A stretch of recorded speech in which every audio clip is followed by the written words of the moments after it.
महाराज जी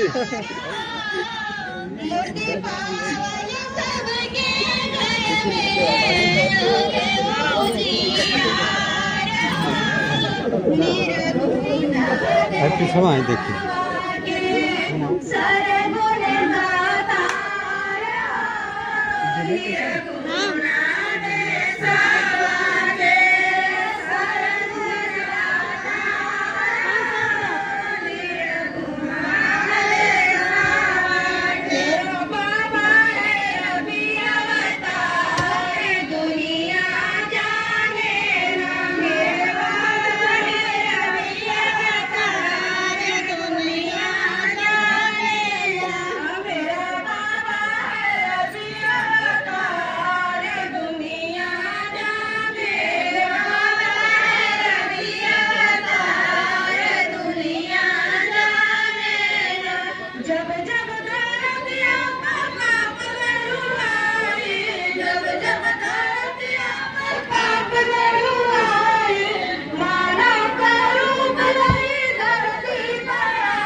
किसान मिठाई खा ले तो वहां चलो मिठाई